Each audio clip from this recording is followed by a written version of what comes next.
Olá, sejam muito bem-vindos, muito bem-vindas a mais um episódio do videocast Open Up Sessions, que fala sobre sustentabilidade, impacto positivo e inovação. E a gente tem o prazer de começar mais um episódio aqui falando sobre inovação, o segundo episódio sobre inovação da segunda temporada do videocast. A gente está aqui no estúdio do SampaCast, em pleno Centro Cultural São Paulo, né? Centro Cultural São Paulo, dentro, do lado da estação Vergueiro do metrô, da linha azul, né? Eu sou o Daniel Frazão, estou retomando mais uma vez esse projeto pessoal e paralelo, usando aí os estúdios do SampaCast dentro do TEIA, que é um espaço colaborativo de coworking disponibilizado pela Prefeitura de São Paulo, pela Agência de Desenvolvimento de São Paulo. Bom, e esse episódio eu tenho o prazer e a honra de receber o Guilherme, que vai falar um pouco sobre a Keep Skilling, o Guilherme Massa, que eu tenho o prazer aí de já ter feito alguns trabalhos em conjunto, já ter alguns contatos, já ter gravado o podcast com ele. A gente vai entrar um pouco nessa história. Seja muito bem-vindo, Guilherme. Obrigado, Daniel. Estamos invertendo agora os papéis, né? Lá atrás tive a chance de te entrevistar e muito feliz e honrado de estar aqui. Inclusive, estava acompanhando alguns episódios enquanto eu vinha para cá e tá maravilhoso. O último, inclusive, achei espetacular, falando de gestão 3.0, enfim, agilidade. Recomendo aí para a galera acompanhar também.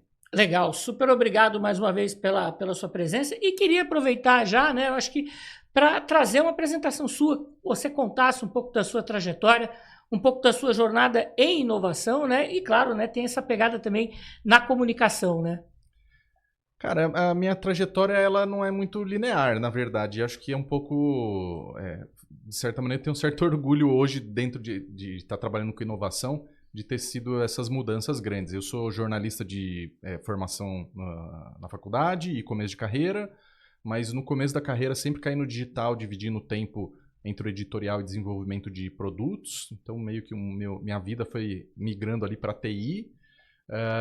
Acabei até fazendo uma especialização em arquitetura de informação e usabilidade, pensando em complementar essa visão, mas daí em algum momento eu tive a oportunidade de sair do dia a dia editorial para trabalhar só com novos produtos e novos modelos de negócio, ainda muito ligado a times ágeis, o que acabou me levando um passinho à frente, que era projeto só de inovação, e um passinho à frente que é lidar com startups, junto com inovação corporativa, né, o que se convencionou no mercado chamado de Open Innovation. E acho que há 13 anos que eu estou nessa intersecção aí. Uma parte são startups, outras grandes empresas, e no meio de tudo aí o ecossistema todo de inovação, né? Só que, cara, inovação de alguma maneira faz parte da minha carreira toda, né, nesse sentido, né? Desde quando começou o SEO lá atrás, eu estava fazendo primeiras investigações de como mexer com isso, primeiros apps, enfim. Mas o que me chamou a atenção em particular há 10 anos atrás eu comecei uma consultoria de inovação que foi referência aqui no Brasil para inovação aberta. Eu saí faz um ano e meio para montar um outro negócio, justamente porque eu estava olhando para uma problemática, Daniel, que é o seguinte: boa parte das empresas que eu ajudei, e ajudei algumas centenas delas, centenas mesmo, empresas muito grandes, tinha uma dificuldade que é toda hora que aparece uma tecnologia nova ou uma tendência de comportamento nova, por exemplo, você fala muito aqui de sustentabilidade, né? Todo mundo se diz muito antenado e ao mesmo tempo começa a buscar formas de se aproximar daquilo. Mas, na hora que você de fato começa as iniciativas, eu percebi que o problema não era a maturidade da tecnologia, ou o principal problema, né? A maturidade da tecnologia. Não era tanto de gestão do projeto, é mais robusto, mais enxuto, enfim, ou a forma de gestão. Não era efetivamente se aquele era o melhor parceiro. Achei uma startup, mas enfim, talvez não é o melhor. Enfim, tinha um monte de desculpa de certa maneira pronta para falar que eu estou me arriscando, e agora com inteligência artificial não é diferente. Hoje mesmo estava vendo uma pesquisa, acho que da IBM, falando o seguinte: praticamente 80% das lideranças no Brasil diz que IA vai mexer profundamente com o seu modelo de negócio, profundamente. E no máximo 20, 25% entende qual que é essa consequência do negócio. Então eu falo assim, peraí, você entende que o negócio vai mexer, mas não sabe exatamente projetar qual é essa mudança? Em outras palavras, hoje o que eu estou mexendo com a minha nova empresa, que é a Keep Skilling, é o foco na transformação da cultura, que é praticamente unânime nas pesquisas, que é onde que está morrendo projetos de IA, na cultura da empresa. Onde que está morrendo trabalhar com startups, na cultura da empresa. Projetos internos, squads, OKR, cultura da empresa. Então eu falei, cara, deixa eu mexer mais com isso. Boa parte da minha carreira foi, na verdade, olhando o outro lado, né, como projetizar coisas, usar tecnologia nova, testar algo novo. E, de fato, acho que boa parte dos projetos que não vingaram ou que não conseguiram escalar, o problema era o comportamento das pessoas, né? Muita aversão à mudança. Uhum. E hoje estou me concentrando primordialmente nisso, né? Ajudar as empresas a ou começar mexendo, né, treinando, enfim, capacitando o time para essa mudança de mentalidade, ou fazendo isso em conjunto, né? Eu tenho uma squad, eu tenho um time que cuida de novos projetos, né, OKRs, enfim. Daí eu plugo o meu trabalho com eles para a gente conseguir complementar a atuação que é desenvolvimento de soluções, né, enfim, aplicações. Pode ser digital ou não, mas em geral tem sido mais digital. E o desenvolvimento do time, né? Senão eles vão lá e não deu certo, e agora? Uhum. Daí geralmente volta a estacar zero. E tudo vira o que a gente fala aí do AI washing ou qualquer coisa washing aí, né? Innovation washing. Uhum. Eu acho que você trouxe, né? Eu também, pela experiência que eu tive, principalmente dentro do ecossistema de inovação, é que muitas vezes se trata a inovação ou algumas das novas tecnologias, né? Então, o que se falava, por exemplo, transformação digital, depois até a própria agilidade e agora a inteligência artificial. Muita gente encara isso quase como se fosse uma varinha mágica, né? Eu vou lá, clico e vai resolver. E aí, muitas vezes, dentro das empresas, dependendo do momento em que isso acontece, ou com o nível de maturidade, ou principalmente com a cultura que você falou, alguns desses projetos naufragam e fica culpabilizado ou o gestor da vez ou a tecnologia, né? Uhum. E aí, trabalhar essa questão da cultura acaba sendo fundamental para mostrar que não tem varinha mágica, né? E é curioso, né? Porque você falou da agilidade, por exemplo, não é algo super novo, né? Já tem aí anos que isso está sendo desenvolvido. Lógico que começando pelos times de TI, enfim, mas já escalou para organizações todas. Então, você vai somando muitos elementos. Você fala de empatia e segurança psicológica. Você fala da agilidade no sentido de produção de software mesmo, de dar vazão, né, no volume de trabalho. Você fala de reorganizar times. Enfim, tem tantos elementos que foram mexidos, e eu concordo demais com você. É muito virar desculpa pronta, falar que a culpa é da pessoa que não performou, ou a tecnologia que, enfim, é complexa demais, ou que não amadureceu o suficiente. E, cara, de novo, não é só eu falando, porque eu vivi isso na prática em muitas organizações. Mas vários estudos do mercado estão chegando a essa conclusão. Aliás, semana passada que eu estava no Web Summit, acompanhei muitos painéis de empresas ou palestras de gente que estava falando, olha, estamos usando IA e agora, né? Assim, tentando trazer exemplos práticos. Foi unânime. Todos falaram que o problema é aculturamento da empresa e desenvolvimento da equipe. E eu falei, então, por que a gente está falando ainda que o problema é a tecnologia ou que o problema principal, né? Eu digo assim, ou talvez a causa raiz é o projeto ou a pessoa que estava gerenciando, né?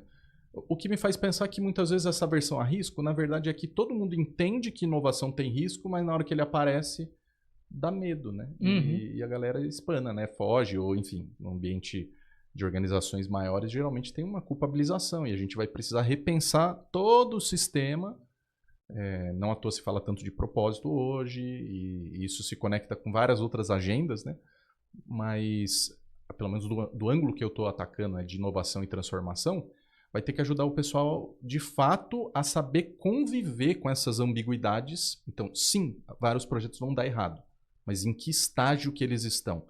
Se forem mais iniciais, tomara que eu tenha muitos que deem errado. E daí é como que eu processo os aprendizados, e quase nenhuma empresa tem uma rotina de tirar aprendizados, né, desses projetos. No máximo, né, os times ágeis que têm a cerimônia prevista da review, da retrospectiva, mas no máximo, e ainda é intratime, né, não é organizacional esse processo.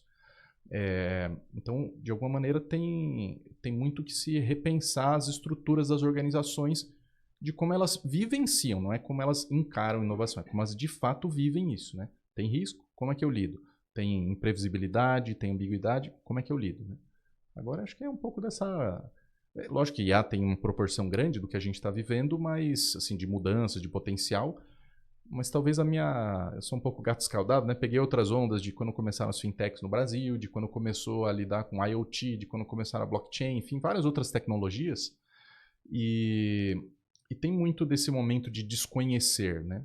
Daí, no desconhecer, é como eu começo a experimentar. Quando você começa a experimentar, vem uma cobrança de você ser o pioneiro que tirou, né, achou a mina de ouro.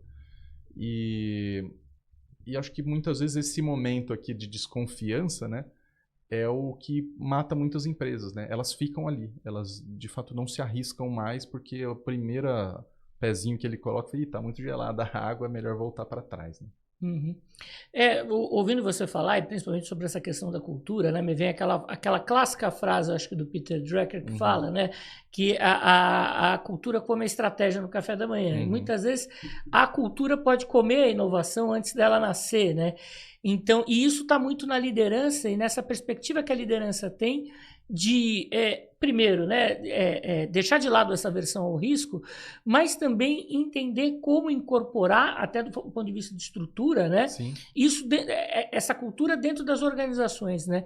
Queria que você falasse um pouco de como é que vocês na Keep Skilling trabalham isso, né, e como é que é essa abordagem dentro das empresas e com as lideranças. Eu tenho uma leitura, e como eu te falei, por vivência mesmo de projetos, de inovação com muitas startups e muitas empresas, que é, quando a gente está no dia a dia de trabalho, a gente foca em executar aquele projeto, enfim, aquela tarefa. E é curioso que, como eu te falei, muitos estudos estão concluindo que você precisa capacitar mais o time. Então eu estou lidando com o novo, mas ninguém me capacitou necessariamente para lidar com aquilo, e vai aí e tenta gerar resultado. E se não gerar, né, o couro vai comer, como no popular. Então, o que eu tenho feito é como que a gente pluga uma atuação de desenvolvimento de pessoas em particular, começando por um mapeamento de qual que é o comportamento, a mentalidade, né, das pessoas e daqueles times, para que quando eles comecem a lidar com o projeto e durante o projeto, a gente vai fazendo um check. Pensa que seriam quase duas trilhas acontecendo ao mesmo tempo. Uma é a execução, de fato, o projeto, entrega dessa forma, integra o sistema daquela outra, enfim. E a outra é o desenvolvimento humano, que é, tá bom, conforme os riscos que eu estou vendo agora, eu estou tranquilo com isso? Como indivíduo e como organização? Será que a minha organização é avessa ao risco? E como que eu defino isso? Que sabe uma coisa que me chamou a atenção, Dani? Nesses anos todos, muita gente trazia uma fala que é assim, aqui a gente tem inovação no DNA da empresa, ou num dos valores da empresa. E como marketing eu acho lindo. E talvez até como crença, eu acho bonito que tenha isso. Só que isso virou, de novo, também uma muleta, que é assim, então dado que nós temos isso como valor, seremos sempre assim. Seremos inovadores e não tem o que nos faça mudar, o que não é verdade, né? Porque a realidade é mais dura que isso. As empresas morrem, as empresas ficam para trás. O mundo da inteligência artificial tem provado isso. Quem está liderando o jogo são duas startups. Não são necessariamente as big techs, que têm grana e estão investindo, estão correndo atrás, mas a gente está falando de OpenAI e Anthropic por isso. Então, o que acaba me parecendo é que assim, precisa ter uma coisa mais integrada, mais conectada. Não é agora eu trabalho, executo e agora eu vou lá e faço treinamento. No mundo do RH, né, há muitos anos, na verdade, já tem uma máxima que é o 70-20-10 que eles falam, né? 70% do tempo é aprender na vida real, né, na prática. 20 é com os colegas, é com o chefe, e 10 é treinamento, digamos assim. Só que, primeiro, isso não tem validação acadêmica, né? Acho que é importante falar, muita gente fica repetindo isso e é só uma heurística que se criou, não tem embasamento. Por mais que tinham pesquisadores atrás, mas assim, é mais um cheiro que eles deram do que algo comprovado. E ao mesmo tempo, muito se fala dessa forma, só que não se sobra tempo para o pessoal, de fato, nem treinar e nem errar quando está aprendendo na prática. Então é quase como seu pai te ensinando a andar de bicicleta e falou, você tem que acertar de primeira e senão você nunca mais vai andar de bicicleta. Eu falei, cara, não está fazendo sentido isso para mim, porque você quer se arriscar, mas ao mesmo tempo o ambiente não te permite arriscar, te permite só acertar. Por isso que se fala tanto hoje de como lidar com erro e como a liderança é mais empática, é mais acolhedora, enfim, várias expressões para, de alguma maneira, falar que a gente só não vai cobrar o resultado certo, né?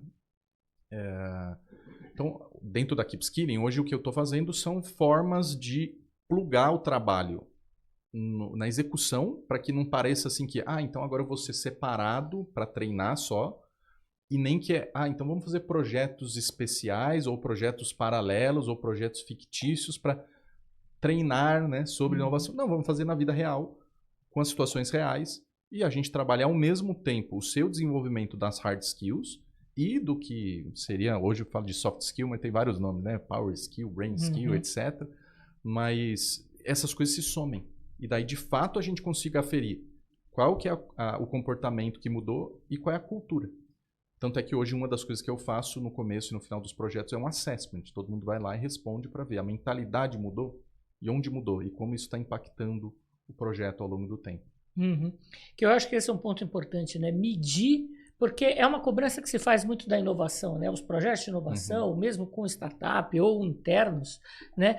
É você trazer principalmente qual é aquela métrica que vai dizer o quanto aquilo pode mudar o jogo dentro da empresa. E aí, do ponto de vista de cultura, que muitas vezes parece até algo intangível, aí que é mais importante medir para entender o que mudou e o quanto aquilo pode ser perene dentro da organização, né? Nossa, tem muito a ver com o que você está falando, o trabalho que a gente está exercendo, que é, quando vai para o ambiente das empresas, muitas vezes a gente vai partir de um lugar que, primeiro, as empresas tendem a falar inicialmente que, na verdade, elas inovam, mas ela quer, na verdade, chegar na nota 10, ela está ali no 8 e 9. Daí você começa a investigar e descobre que está bem menos do que essa nota. Mas o meu ponto é muito de olhar, então, onde está morrendo esse comportamento, né? E a gente mapeia uma série de competências e muitas vezes não é falta de criatividade. Então, inovação muitas vezes é atrelado a empresas inovadoras são mais criativas, enfim, ou se fala hoje por conta da IA, né, de como vai, digamos assim, vai restar o ser humano ser mais criativo.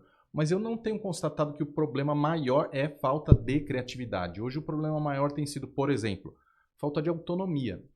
E daí separar dois conceitos aqui, né? Que é autonomia, eu olho a partir do indivíduo saber que pode fazer e se arriscar a fazer. E soma-se, nesse sentido, com uma outra competência da coragem, que é diferente da liberdade. Liberdade é que o chefe ou que a empresa te deixa fazer.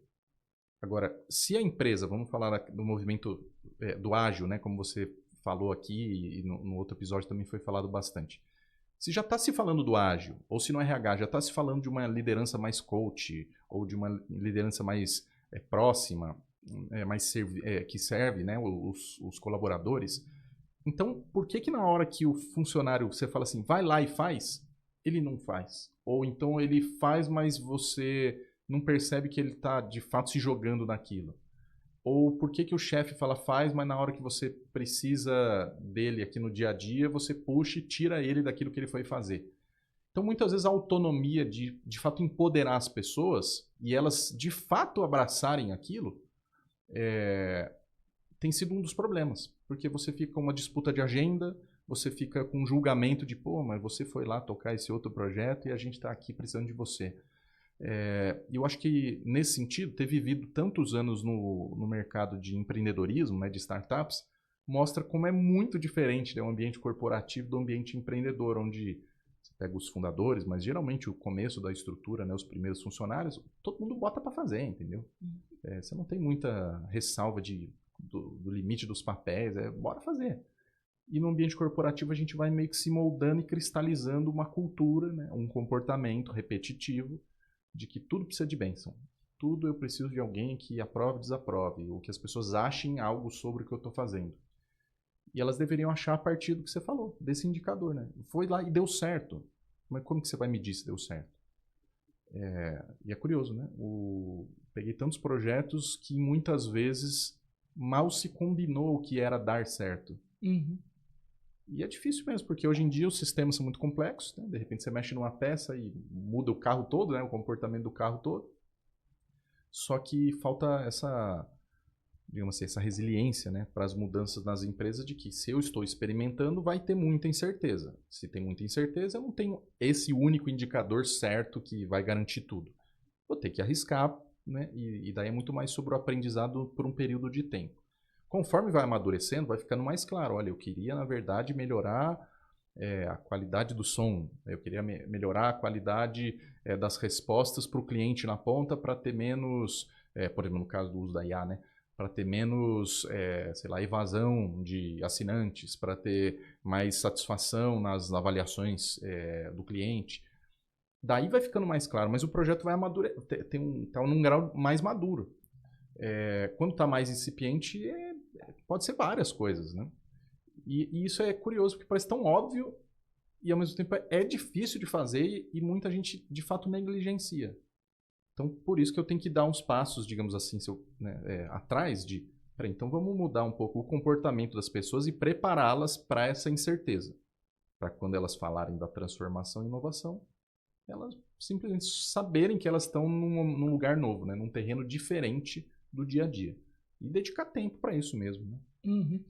Porque eu acho que o desafio, né, se fala tanto em ambidestria, mas quando você pensa assim no dia a dia, por exemplo, das corporações, o foco do longo prazo vai acabar sempre perdendo para o curto prazo, Sim.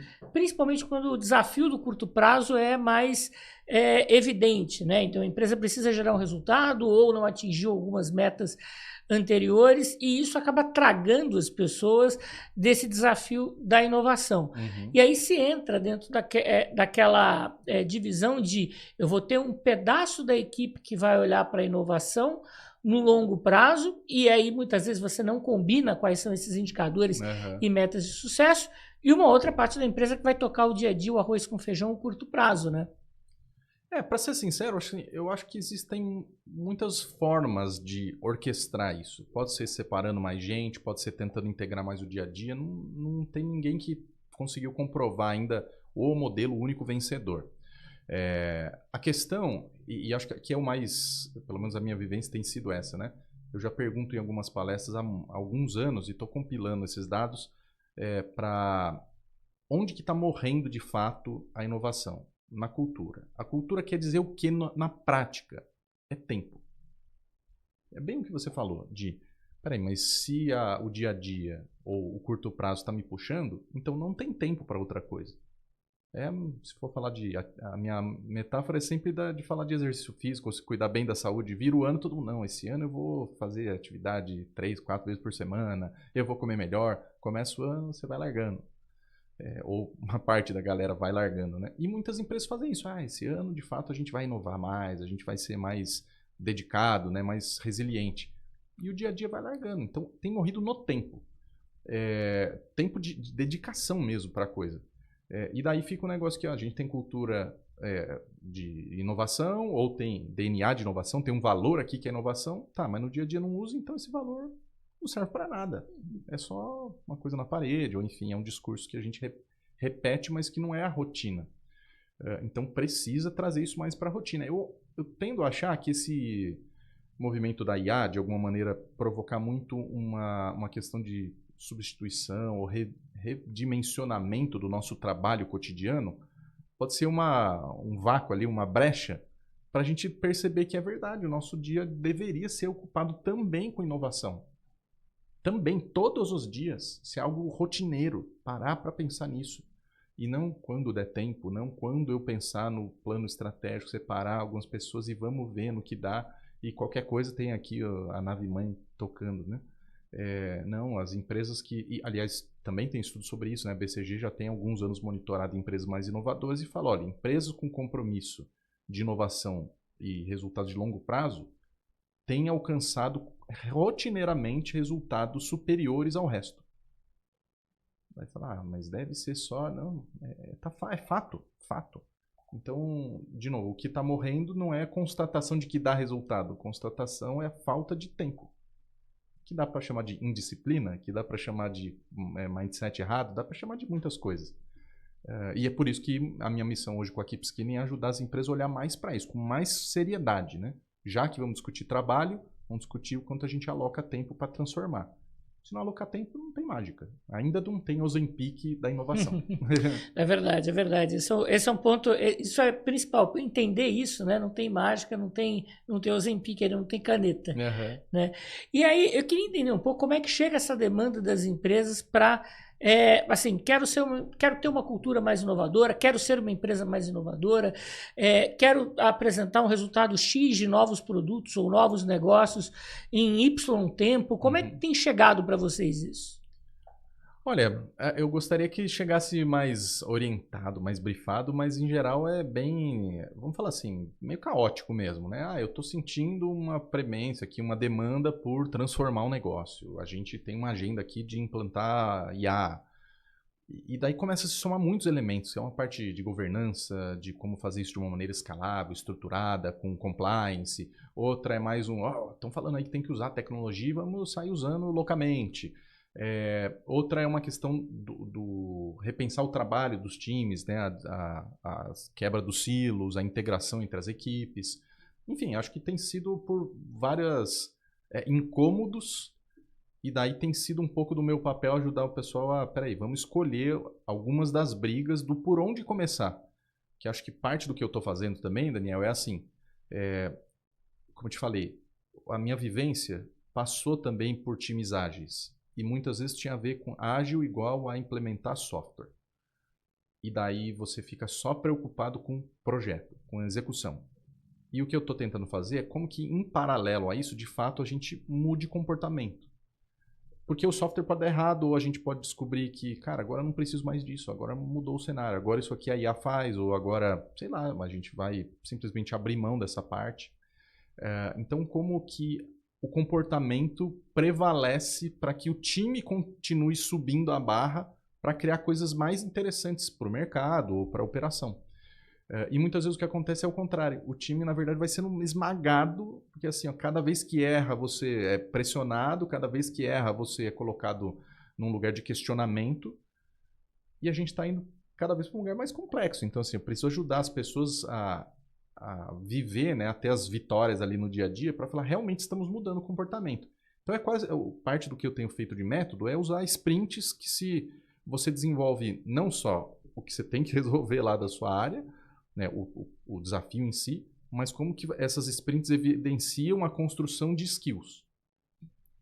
E para isso eu estou juntando uma metodologia que eu desenvolvi para a gente trabalhar ao mesmo tempo 3 frentes. Uma que eu estou chamando de mente, né, que é a parte mais hard, mais racional, a parte, o C, né, que é do coração, que é a parte mais de soft skills, enfim, liderança, comunicação, resolução de problemas, enfim.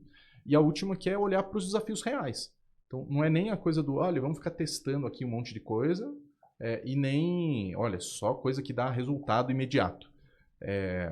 Senão o risco é você, então, para o resultado imediato, talvez você já tenha as competências, não precisa desenvolver nada.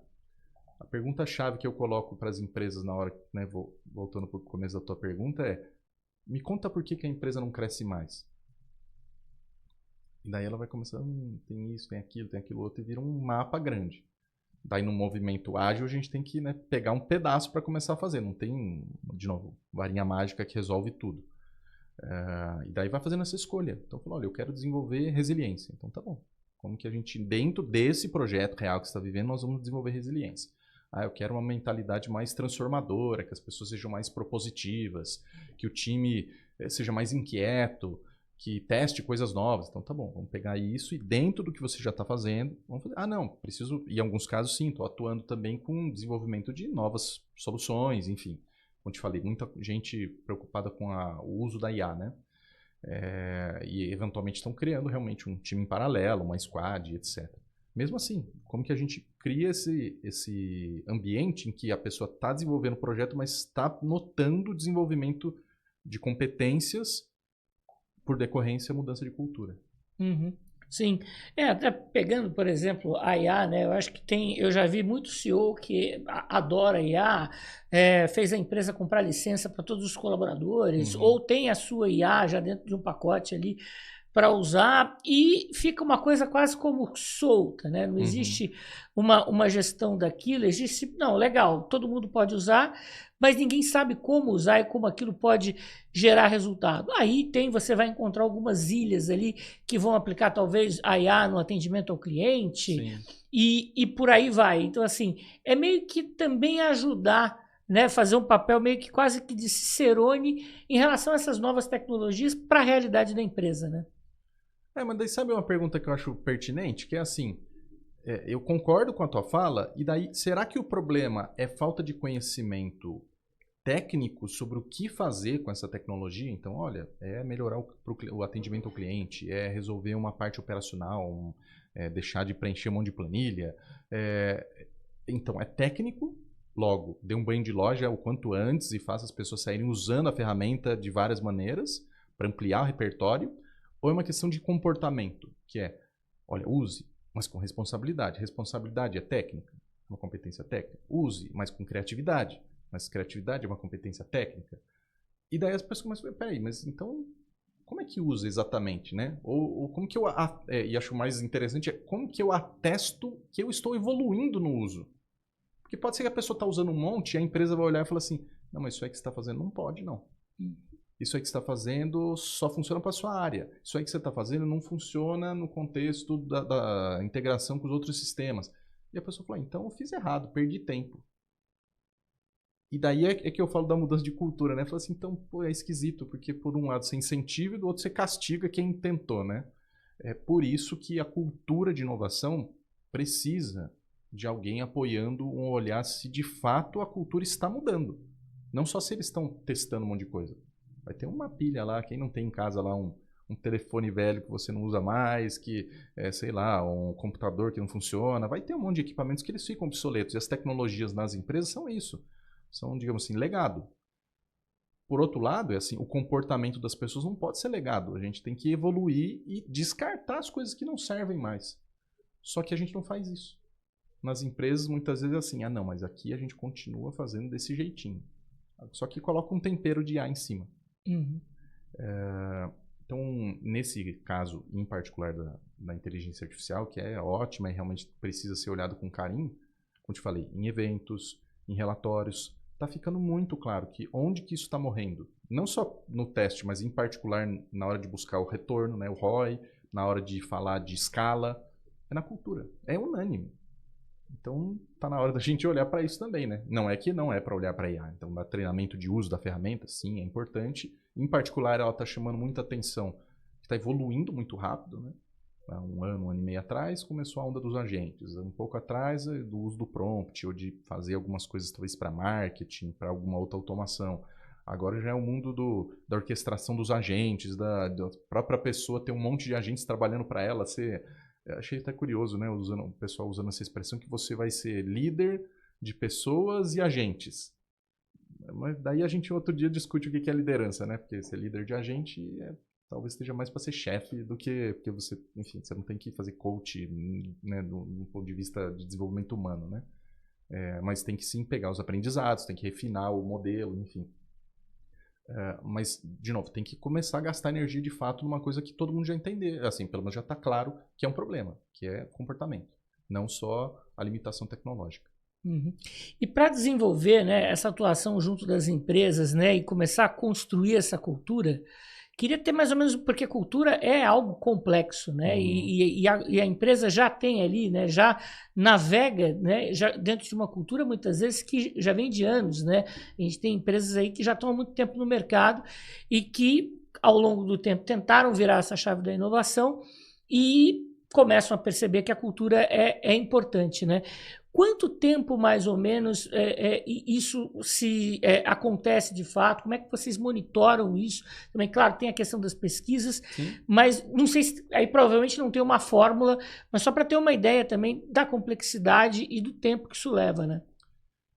De fato. Então, um trabalho de mudança de cultura, e daí a bibliografia toda, os especialistas de RH não vão me deixar mentir, é um trabalho longo. Historicamente vai falar, e leva... numa organização de grande porte, né, 3 a 5 anos, talvez mais. Então, não é nada instantâneo. Por outro lado, como eu venho desse mundo mais ágil, enfim, do software, eu falei, cara, talvez parte do que está acontecendo é que as pessoas estão olhando para a cultura como uma coisa muito monolítica. Tem que trocar inteiro, né, o navio. E como que a gente faz isso incrementalmente e vai atestando essa evolução no dia a dia? Para ser no dia a dia, um dos principais fatores para ser olhados é, primeiro, dedicou tempo. Você foi à academia, né? Vamos falar assim, né? Você treinou resiliência, você treinou liderança empática, você treinou adaptabilidade. E daí vai precisar de olhar indicadores para isso. Mas o primeiro é tempo, você fez algo. E o segundo é o que mudou. Pessoal, muitas vezes a gente está no dia a dia da empresa e fala lá dos valores ou fala da cultura da empresa e ninguém se pergunta o que mudou, se é que mudou e quando que mudou. Daí fica todas essas coisas que me incomodam muito, né? Acho que o meu passado jornalístico de olhar as coisas de uma maneira mais cética, assim, né? Para além do discurso, eu fico incomodado. Falo assim, não, aqui as coisas estão mudando. Me dá 3 exemplos. E daí muitas vezes as pessoas ficam, né, dá aquela sabonetada que não sabe direito de explicar. E daí eu acho que dá para ser mais pragmático que isso. Fala assim, de fato, vamos olhar primeiro, tempo. Daí você fez ou não fez, o que mudou? Eu decidi por tal forma. Ótimo. Dentro daquele assessment, daquela avaliação inicial, era isso que a gente esperava? Está muito aquém ou está dentro do conforme? Ou a gente precisa ser mais arrojado? Eu, enfim, admiro muito o pessoal do iFood e o presidente lá, o Diego Barreto, vive insistindo muito nisso nas entrevistas e eu acho curioso o quanto que ele parece, de alguma maneira, a meu ver, meio que um homem em uma ilha, porque outras lideranças não falam tanto sobre o dia a dia, a cultura traduzida no dia a dia, quanto ele fala. E eu acho isso mais necessário. Assim, por exemplo, lá eles focam muito, aqui nós queremos pessoas empreendedoras. Então, uma série de comportamentos esperados para esses empreendedores. Logo, se você for num time do iFood, você consegue ver no dia a dia tempo sendo alocado e ações verificáveis, né, de que, de fato, a pessoa empreendeu. Em outras empresas, assim, o valor é inovação. Tá, pega o dia a dia, quanto tempo alocou e o que ela está inovando. Mas fica tudo meio que amorfo, assim, né, parece muito discurso. Então, para simplificar, é uma coisa da rotina. Vai vendo ciclos de interação, falando, de fato mudou? A gente foi mais inovador? A gente de fato transformou algo? Sim, começamos a testar IA. Tá, no próximo sprint, a gente foi mais rápido? Ou a gente está indo mais devagar? E muitas empresas nem olham para isso, né? Falam assim, a gente está indo, né? Parece que é a onda que está levando, né? Deixa a vida me levar. E tem que ser algo mais intencional. Então, eu acho que o primeiro passo onde eu estou mexendo é, sim, olhar o cotidiano. O comportamento é cotidiano.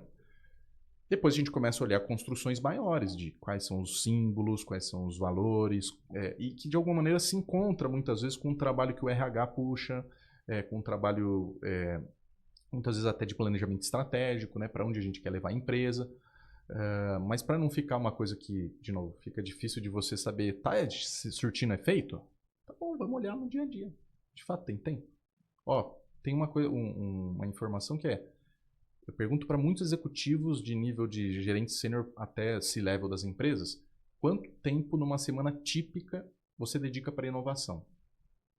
Eu já falei para alguns milhares de executivos. Hoje, 90% é no máximo 5 a 10% da semana. 2 horas. 2 horas da semana. Eu não acho que a empresa pode falar que, de fato, ela vive inovação. Porque os outros 38 horas da semana, ela vive alguma outra coisa. Uhum. Por exemplo, eu já vi CEO falando, né, que eu tenho como meta ter 30% do faturamento em 5 anos vindo de novos produtos e de inovação.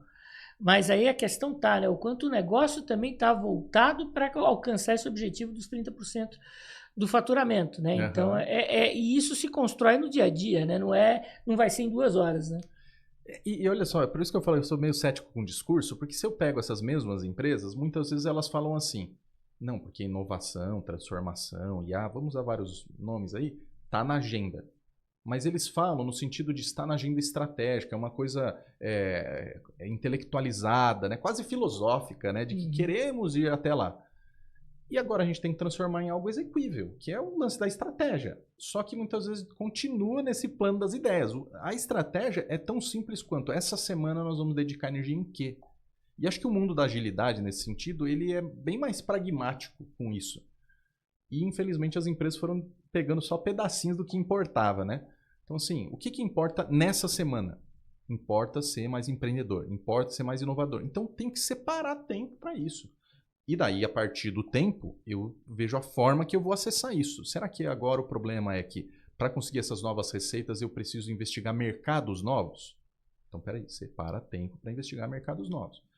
Para investigar mercados novos, qual que é a minha, digamos, aptidão, vou chamar assim, né? Ou a minha abertura de pensamento para investigar mercados novos? Porque tem muita empresa que às vezes vai descobrir que é mesmo alocando tempo, a cabeça é tão fechada que vai olhar para tudo e falar, não, isso aí eu já faço. E daí entra muito o meu trabalho, que é ajudar as pessoas a abrir a cabeça, que é falar de ter uma mudança de mentalidade para uma mentalidade de crescimento, olhar as coisas com mais inquietude, olhar com um desejo de transformar de fato, e não só ser puxado por uma agenda externa. E daí, de fato, alocar o tempo somando essas duas coisas. Então, ó, nesse exemplo, né? Eu preciso olhar tendências? Então tá bom, como eu estou olhando essas tendências? Primeiro é se estou olhando, dedicando tempo. Segundo é a forma que eu estou olhando, que é a mudança do comportamento. Ah, estou olhando, mas não sei o que eu faço com isso. Ou, eu olhei, mas eu ainda não tenho certeza se isso vale a pena. E daí, aversão a risco. Eu não sei se o meu chefe vai deixar. Autonomia. Daí você começa a mapear as skills que são necessárias de ser transformadas e o conjunto delas vira o que a gente chamaria do mindset, vamos falar assim. Uhum. E aí passa um pouco pela liderança também, né? Porque eu acho que houve uma época que se falava muito que a inovação morria, principalmente na média gestão, né? Na média gerência, porque ela era justamente quem era guardiã daquele resultado do curto prazo, né? Então, quando ela percebia que a coisa não estava, poderia não entregar aquele resultado do trimestre, ela puxava, trazia algumas dessas amarras e acabava segurando um pouco, né, o resto da equipe com esse foco. Mas eu acho interessante essa abordagem de dividir por sprints, porque aí você traz, né, uma visão de resultado que você vai olhar no curto prazo, vai ajudar a construir o longo prazo, mas que não está no trimestre, está ali naquela entrega efetiva ou naquela sprint, o objetivo daquela sprint efetivamente, né? Isso.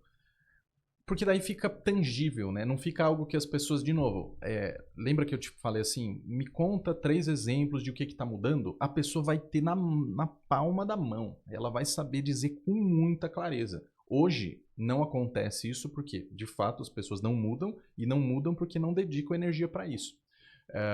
Não é falta de ferramental, não é falta de técnicas, enfim. Às vezes é falta de uma disciplina e cabeça aberta para mudar. Daí, lógico, vamos puxando as outras coisas, ajudar de fato a seguir ali, né? Eu acho que tem dois elementos que você comentou que eu gosto de parar para refletir um pouquinho. É verdade, lá atrás tinha muito essa perspectiva de que talvez a inovação está morrendo na média gerência ali e tal. E ao mesmo tempo, mas a bibliografia toda fala de que a empresa só muda, a inovação só acontece quando tem um comprometimento da autoliderança. Olha, de fato, essas coisas todas são verdade. E não vai ter nenhuma empresa que vai inovar só se só a liderança engajar, nem se você resolver só a média gerência, nem se só o dia a dia do time mudar. Então é um sistema. Você vai ter que mexer em todos esses elementos. Pega a história da IA, você até comentou, é verdade. Pega muito executivo falando, não, porque eu uso IA bastante no meu dia a dia e tal. Tá bom, e que é ótimo. Mas não adianta só ele usar. Assim como não adianta só o estagiário, o analista, enfim, usar. Tem que ser algo que irradia. E o comportamento, a mudança de cultura, também. Não adianta falar, mexi. E, aliás, em muitas empresas é isso. Você pegar a grana de treinamento ou de desenvolvimento organizacional, é gigante na liderança e quase nada lá embaixo. Daí talvez você tenha um monte de executivo fazendo cursos fora e diplomados e indo lá por SXSW fazer tour lá. E nada contra o evento, mas assim, a pessoa acaba tendo um privilégio muito grande e o resto do time não acompanha essa mudança de comportamento. Daí é meio que ele quer acelerar, mas o motor não responde. E isso acontece, aliás, em empresas que eu tenho atuado, isso tem sido um dilema, né? A pessoa espera uma mudança maior que o time não corresponde, ou vice-versa. O time espera que a liderança apoie mais E daí entra em muitas discussões hoje sobre o que é apoiar e engajar, né? Apoiar falou, vai lá, né? Se joga lá, mas não está junto. E para transformação acontecer, ou inovação junto, né? Não adianta só falar, vai lá e faz. Tem que participar junto, né? Tem que orquestrar o sistema todo. Senão, na hora que chegar aquele dilema que você falou de, olha, estamos abrindo uma nova frente de receita. Tá bom, e agora? O que a gente faz com o nosso headcount, né? Com esses colaboradores? A gente aloca para isso ou não? A gente compra um risco aqui de deixar isso aí em stand-by e volta para o dia a dia? Então, tem muitos desafios que são necessários. Então, eu acho que é essa questão mais sistêmica, né? Não adianta falar que é só a liderança, o fulano, o ciclano. Tem que ser uma coisa que vai irradiando.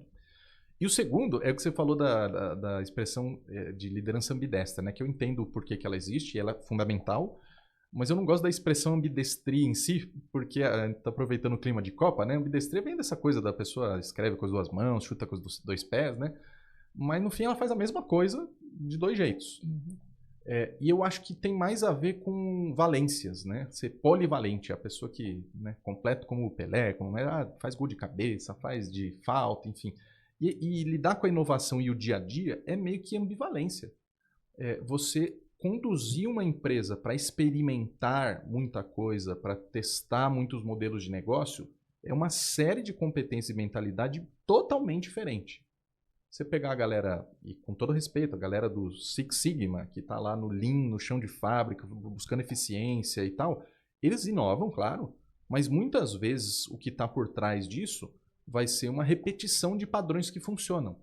E de alguma maneira a empresa vai repetindo isso a ponto de você falar, não, mas qualquer coisa transformacional aqui não cabe, porque eu estou repetindo padrões. Isso para dar só um exemplo, mas no RH acontece aos montes isso, e tem outros agentes da empresa que acabam defendendo que você repita coisas.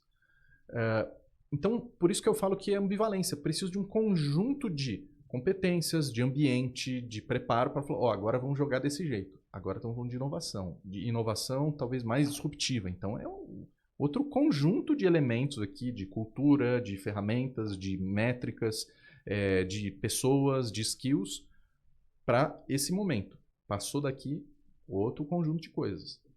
Acho que a Copa do Mundo ajuda a pensar um pouco isso, né? Porque de acordo com a faixa do campo, você tem tipo de tratativas diferentes, você tem estratégias diferentes.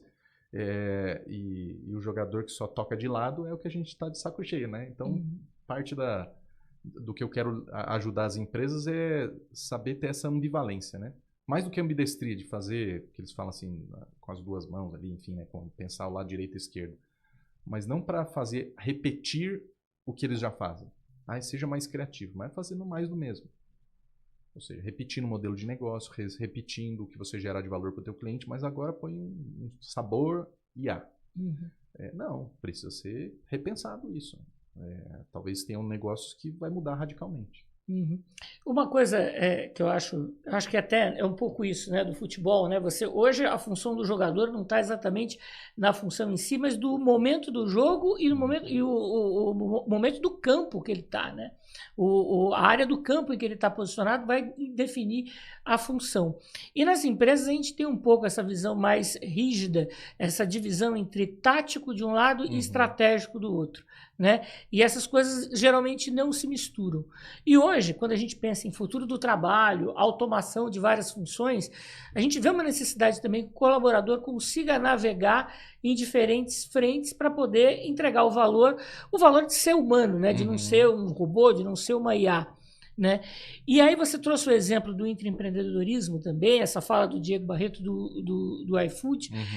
Queria entender o quanto isso também traz, né? O quanto vocês na Keep Skilling também ajudam a promover essas novas valências para que o colaborador ali dentro do campo saiba qual é a skill que vai ser necessária para cada momento da empresa. Né? Nossa, ótimo. Foi só oportuno da gente estar no momento da Copa que todo mundo está olhando para futebol, né? Mas eu brinco que futebol imita a vida em alguns, né? Pelo menos para o mundo da inovação tem muitos paralelos possíveis aí, né? Seja das coisas que a gente quer que mude e não mudam, seja das coisas que quando mudam você fala, nossa, né? Queria ser assim, né? Todo mundo quer jogar que nem um Guardiola, falar que tem um Guardiola dentro de casa, enfim. Cara, eu acho que tem duas coisas que inevitavelmente tem que ser feitas, ou que eu tenho atuado hoje, né? Um é num ponto de vista ainda de sensibilização, porque esse assunto ele é mal interpretado pelas empresas. Então tem horas que tem uma parte de educação mesmo. Tem que falar mais, tem que mostrar exemplos concretos, tem que mostrar que, olha, se a empresa não consegue dizer o que está mudando, isso já é um certo diagnóstico. Ou se está mudando, daí volta na pergunta que eu te falei aqui, né, que costuma ser muito precisa, né, quando eu trato para as empresas. Por que não cresce mais, então? Né? Se está mudando e você sabe que precisa mudar, o que está faltando? Porque nessa hora é um certo trabalho meio de psicólogo, de certa maneira, né, que às vezes a pessoa até sabe um pouco da resposta, mas ela está com dificuldade de cavar até a causa raiz. E muitas vezes a causa raiz está sendo essa falta de comportamento, né? De cultura. Tanto é que nesses casos e projetos de IA que não estão dando um retorno todo esperado, praticamente todo mundo fala, falta capacitar time e para que eles estejam, esse time consiga fazer mais alinhamento estratégico entre o que ele ia executar com a IA e de fato o que a empresa quer. Cara, isso é cultura, isso é o dia a dia. Como que a empresa replica o que é o planejamento? O que ela reforça de, olha, isso aqui vale a pena porque na estratégia nós queremos alcançar tal coisa. E não só na estratégia, na execução, né, do que foi programado, mas como visão. Talvez tenham horas que a gente tem que falar, chefe, eu sei que isso aqui, digamos, é o curto prazo, é a estratégia, digamos assim, só que como visão a gente precisa talvez ir além. E eu falei do iFood, né? Eu lembro, mais recentemente eles anunciaram que vão começar a fazer entregas de drones em algumas cidades do Brasil como teste, acho que se eu não me engano aqui em Alphaville, aqui perto. E lá atrás, alguns anos atrás, eu ajudei com o iFood num projeto em que eles estavam começando isso, a investigar o quê? Que o futuro vai ter entrega por drone. Por quê? Porque eles já têm um contato com a China e veem que isso já é uma realidade em alguns lugares. Só que aqui não adianta falar assim, então quero entregar com drone amanhã. Tem uma gradação para evoluir. E ali primeiro, existem empresas que me ajudam a organizar drones. Será que tem drones que dão conta de entregar o que eu preciso? Então é quase que uma questão de buscar qual é a tecnologia que me suporta algum caso de uso. Então está bem incipiente. Será que dá para resolver uma entrega com drone? E com vários drones, como seria? Daí peraí, até que ponto vale a pena integrar com drone? Daí eu vou para uma discussão mais do business. Não é só o caso de uso, é um negócio. Será que fez sentido com essa tecnologia, com esses insumos que eu tenho, entregar com drone? Em que contextos? E de alguma maneira, agora que está amadurecendo como negócio, como algo ainda do estágio, digamos assim, de piloto, mas indo para um público maior. E muitas vezes as empresas não têm paciência com isso, né? Quer que nasça gigante, que seja incrível da largada, né? E tenta defender que inovação, na verdade, é ser muito criativo, muito inventivo e às vezes vai ser a figurinha na Coca-Cola, né? Uhum. Acaba dando mais problema. E que eu acho até um bom exemplo, porque assim, mesmo tendo sido algo muito arrojado, tomara que uma empresa desse porte global, enfim, tire boas lições disso. Só que o que a gente vê na mídia? Olha só que burrada que fizeram, colocaram a figurinha, né, no rótulo e olha o problema todo que deu. E eu acho que esse é o tipo de coisa que as empresas poderiam fazer mais, ser mais incisivas. Eu quero transformar o mercado. Agora, o que não pode é na hora que voltar para casa, espero que não aconteça isso lá, né, de virar caça às bruxas. Exato. Porque daí o sinal que você passa não arrisquem, não inovem. Inova seguro. Não quer inovar seguro? É o futebol, toca de lado. Você aguenta ver o jogo do Brasil tocando de lado? Ninguém aguenta. A gente está querendo ver a coisa que vira goleada, que joga bonito, que, usando essa metáfora para nós, né, consumidores, que de fato impacta, que gera valor mesmo para a vida. Senão essa coisa de gerar valor é conversa mole, né? Você se apaixona para a marca que de fato é relevante na sua vida. Uhum. E muita marca esquece disso, né? Fica só fazendo mais do mesmo. Uhum. E entender também que essa transformação, ela leva tempo, né? Sim. Eu acho que é o ponto crucial, porque você leva um tempo investindo, você deu o exemplo do iFood, não é uma coisa que vai nascer de uma hora para outra, é algo que exige estudo, e isso, na verdade, vai apontar para a empresa, para a perenidade do negócio, né? No futuro, né? Exato, exato. Bem, falei do iFood, mas tem outras empresas também no Brasil, e eu acho que tomara que a gente veja mais exemplos de empresas...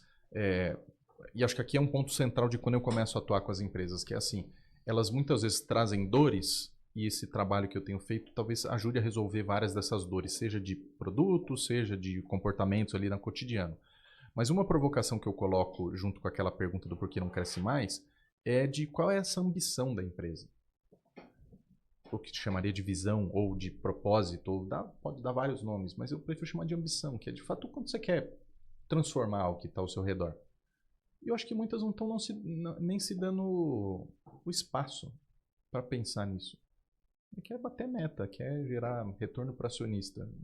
Mas isso não é ambição, isso é a consequência de um monte de coisa que você fez, né? Acho que por mais que a gente possa ter inúmeras críticas a, por exemplo, o Elon Musk do ponto de vista de comportamento de quem é a pessoa e até condução de vários dos negócios, mas quando a gente olha para negócios que ele fez, o SpaceX, a Tesla, enfim, muita gente, na verdade, se inspira nisso. Fala, cara, o cara foi ambicioso. Não só do ponto de vista financeiro, mas do ponto de vista de transformar. Cara, hoje não tem ninguém que vai olhar para desenvolver um carro elétrico que não vai minimamente olhar para o que esse cara fez. Aliás, o carro elétrico é inteligente, sendo que muitas das montadoras pararam só no máximo no elétrico. E eu acho que falta essa audácia para muitas empresas, que no fim vai puxar lá, né, no fundo e vai falar, no fim não era a cultura de inovação que a gente não tinha um valor de inovação. A gente foi inovador em algum momento. Hoje a gente talvez toca de lado.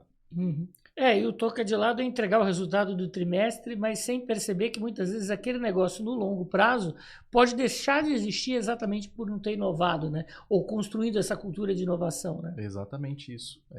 E acho que talvez o que me assusta ainda lidando com muitas empresas é o quanto que, apesar de tudo isso ser muito falado e ter, enfim, os sinais estão aí, né? Muita gente ainda se move muito devagar. Por isso, a minha escolha foi de fazer, de alguma maneira, uma transição que não foque só nos projetos ou nas tecnologias, que ajude a mudar o comportamento. Senão, a gente vai continuar com muitas empresas das quais nós mesmos não gostaríamos de consumir. Ou de, enfim, experimentar ali o que eles têm a oferecer. A gente quer uma coisa diferente. E acho que a nossa sociedade tem permitido isso, né? Uma capacidade de você usar serviços, produtos, experiências de lugares que pareciam improváveis, né? Aliás, Copa do Mundo é um bom exemplo. A gente está acompanhando no streaming, na Cazé TV, vamos dizer, eu tenho o nome do fundador lá, né?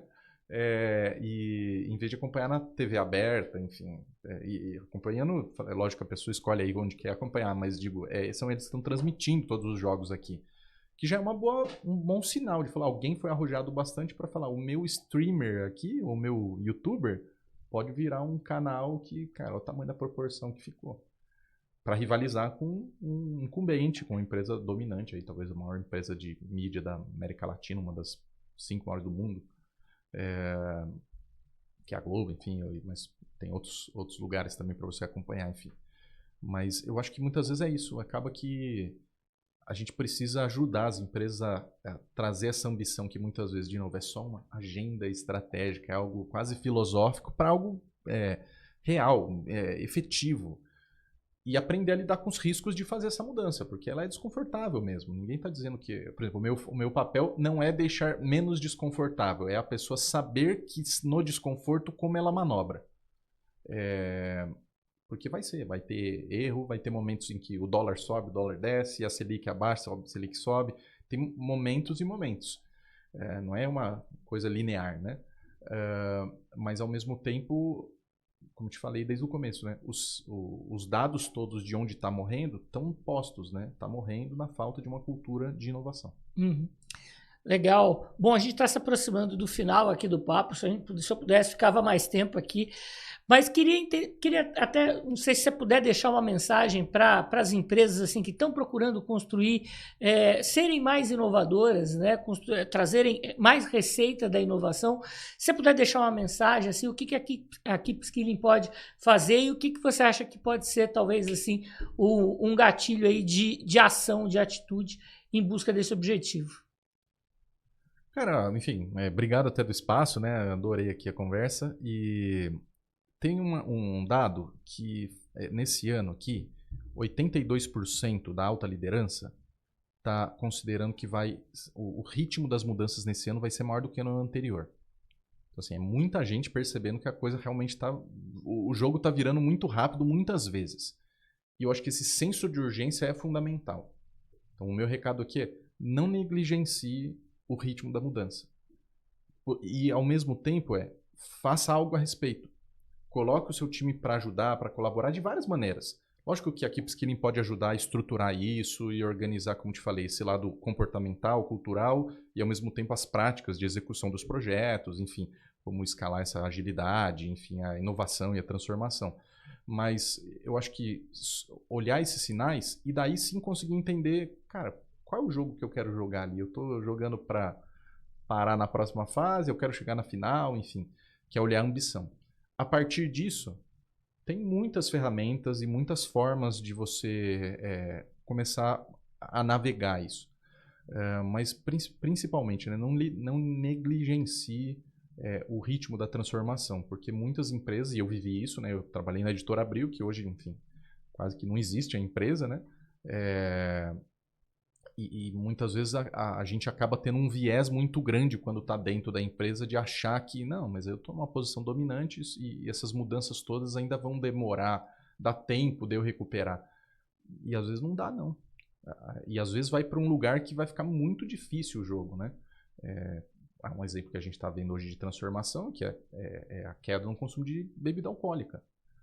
Ah, mas agora tem a cerveja com menos álcool, ou zero álcool, agora tem a cerveja com menos teor de calorias. É verdade, as empresas estão tentando responder, mas é inegável o fato de que está se buscando mais saudabilidade.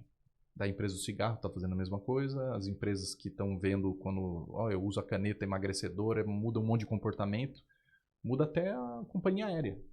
Olha, se as pessoas forem mais leves, é mais autonomia para o avião. Então, assim, cara, tá mudando muita coisa. Só que se eu ficar só sentado, falando, vamos ver, né, se de fato isso aí vai ser realmente impactante no meu segmento. Será que de fato vai impactar? Vai impactar, sim.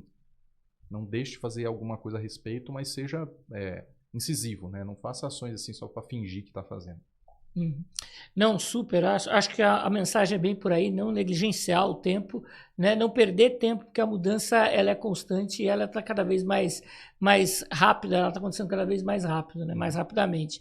Super obrigado aqui mais uma vez pela participação, Guilherme. Eu acho que é isso. A gente tem aí a oportunidade de falar de inovação e a importância da cultura de inovação. Não agradecer só pela tua presença aqui, mas também pela inspiração, porque foi muito por conta da entrevista que você me convidou ali para a gente conversar no podcast lá atrás, em 23, que nasceu o Open Up. E aí eu tive a ideia de construir, fazer, e até trabalhando no estúdio original ali do projeto de vocês, que o Open Up nasceu. Então, agradecer pela inspiração, a inspiração que eu acho que todo mundo que teve a oportunidade de trabalhar contigo no ecossistema de inovação, com inovação aberta, dentro das startups, dentro das empresas, com certeza pode dizer o mesmo. Então, super agradecer aí por tudo isso e também pela oportunidade assim, de contar também um pouco da Keep Skilling nos dias de hoje e esse trabalho que vocês estão fazendo. Maravilha, que agradeço. Eu virei padrinho aqui da Open Up, nem imaginava isso, fiquei lisonjeado aqui. Boa sorte aí para os próximos convidados aqui, tomara que dê tudo certo aqui na sequência, muito sucesso. E obviamente, convidar o pessoal a saber mais do trabalho da Keep Skilling. Em breve vou anunciar uma primeira aula online, gratuita, para começar a falar um pouco de como quebrar essa resistência nas culturas de inovação. Perfeito. E para você também que acompanhou até o final, super agradeço. Deixa aqui um comentário, deixa seu like, deixa um comentário aqui. O que você está fazendo para mudar o jogo, para construir uma empresa mais inovadora e também uma cultura de inovação. Muito obrigado e até o próximo episódio.